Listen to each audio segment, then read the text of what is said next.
Hello বন্ধুরা, সবাই কেমন আছো? আশা করছি সবাই ভালো আছো। আমিও ভালো আছি। তো আজকে বানাচ্ছি মাটন কারি।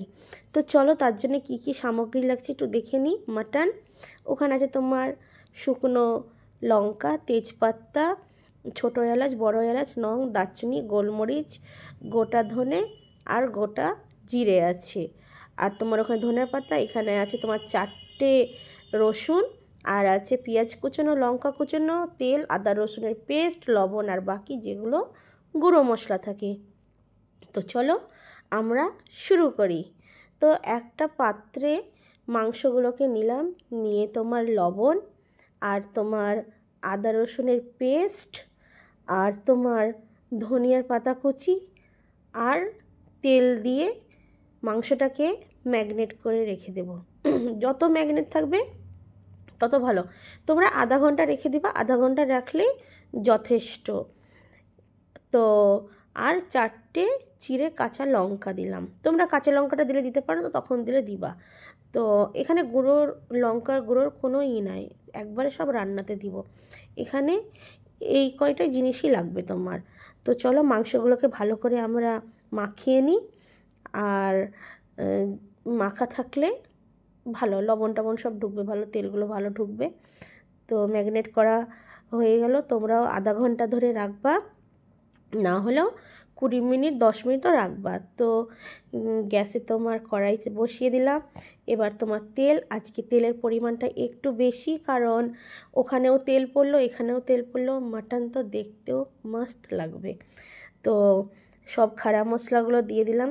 তেলে দেওয়ার পর কিছুক্ষণ হালকা নাড়িয়ে চাড়িয়ে নিবা। নাড়া হয়ে গেলে পরে পেঁয়াজ কুচোনোগুলো দিয়ে দিবা। তো কুচোনো পেঁয়াজ দিয়ে তোমরা কিছুক্ষণ পেঁয়াজটাকে ভাজবা, না বেশি লাল করবা না বেশি কাঁচা রাখবা। তো হালকা ব্রাউন হয়ে আসবে, তখন তোমরা মাংসটাকে দিয়ে দিবা। তো দেখো পেঁয়াজটা আস্তে আস্তে ব্রাউন হচ্ছে। হালকা আঁচে দিবা, না বেশি হাই দিবা না লো, মিডিয়ামে দিবা। তো যেটা মাখানো মাংস ছিল ম্যাগনেট করা, সেটাকে দিয়ে দিলাম কড়াইয়ে।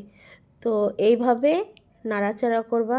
মাংসগুলো দেওয়ার পর যেটা পাত্র থাকবে মাংস রাখার বাসনটা, সেটাতে জল দিবা, ঠান্ডা হোক আর গরম হোক, কারণ ওটাতে অনেক তেলও লাগা থাকে আর তোমার আদা রসুনের পেস্টগুলোও লাগা থাকবে। কারণ যখন মাংসটা কষা হবে তখন পানিটা না ফেলে দিয়ে ওটাতে দেওয়া হবে। তো দেখো তখন লবণ দিয়েছিলাম আমি, তখন অল্প দিয়েছিলাম, এখন তো কষানোর জন্য লবণ লাগবেই, না তো কম হয়ে যাবে। তো লবণ দিলাম। এইভাবে তুমি লবণ দিয়ে কষতে কষতে থাকো কিছুক্ষণ। তা করতে করতে আমরা শুকনো মশলাগুলো রেডি করে নিই, গুঁড়োগুলো। তো এখানে হলুদ নিলাম, আর তোমার নিচ্ছি ধনের গুঁড়ো, আর নিচ্ছি তোমার জিরা গুঁড়ো, আর লঙ্কা গুঁড়ো, আর কাশ্মীরি লঙ্কার গুঁড়ো। দেখো আমি কিন্তু প্রতিটা রান্নাতে এই গুঁড়োগুলোকে আমি কিন্তু গরম পানি মিশিয়ে করে নিই, পেস্ট করে নিই। আর তার সাথে আমি গরম মশলাটাও দিয়ে দিই, কিন্তু আজকে কিন্তু গরম মশলাটা লাস্টে দিব। আর এইটাকে কিন্তু আমি পানি দিলাম না, এইটা কিন্তু শুকনোই দিব, গুঁড়োই দিব সব।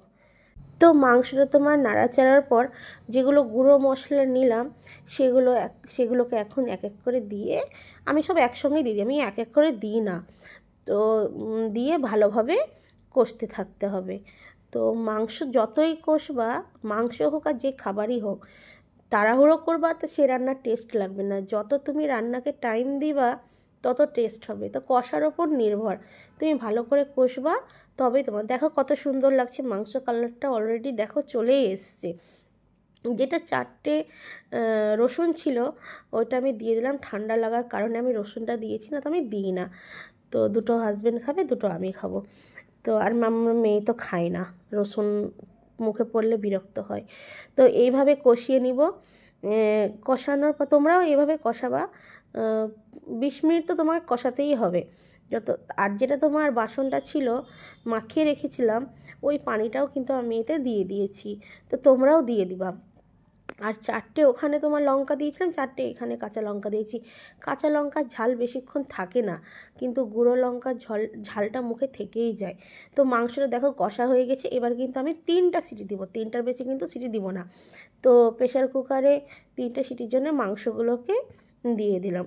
আর 3টা সিটির পর আমরা দেখব মাংসটা সিদ্ধ হয়েছে কি হয়নি, কিন্তু মাংসটা খুব সুন্দর সিদ্ধ হয়েছে আর তোমার টেস্টও ভালো হয়েছে। তো তোমরাও 3টা সিটি দিবা। আধা ঘন্টা কষার পর আবার মাখা ছিল আধা ঘন্টা, তো তাহলে তো তোমার সিদ্ধও হবে, তাই না? এটা দিচ্ছি আমি জিরে গুঁড়ো, ভাজা জিরে গুঁড়ো। ওগুলো কাঁচা ইউজ করেছিলাম, এটা ভাজা। অনেকজনা দেয় না কিন্তু, কিন্তু আমার মম কিন্তু টকের জিনিস বাদ দিয়ে সব জিনিসে কিন্তু এই ভাজা জিরা গুঁড়োটা দেয়। আমার ভালো লাগে, টেস্ট আসে। অনেকজন দেয় না, কিন্তু আমি কিন্তু দিই। আর তোমার দিয়েছিলাম গরম মশলা। গরম মশলা তোমাকে বললাম না, তখন আমি দিইনি, তো এখন দিয়ে দিলাম। তো দেখো মাংস আমার রেডি হয়ে গেছে। এবার পরিবেশন করে নিব, মাংসগুলো ঢেলে নিব সব। তো তোমরা যে যেরকম লবণ খাও ওইভাবে লবণটা দেখে নিবা। তারপর মাংসটা দেখো আমার ফাইনালি লুক মস্ত লাগছে, আর খেতেও জবরদস্ত হয়েছে। মেয়েও বললো, হাজব্যান্ডও বললো খুবই সুন্দর হয়েছে। আমার ভিডিও ভালো লাগলে আপনারা লাইক, কমেন্ট, সাবস্ক্রাইব করবেন। এরকম ভিডিও পেতে গেলে ফলো করবেন।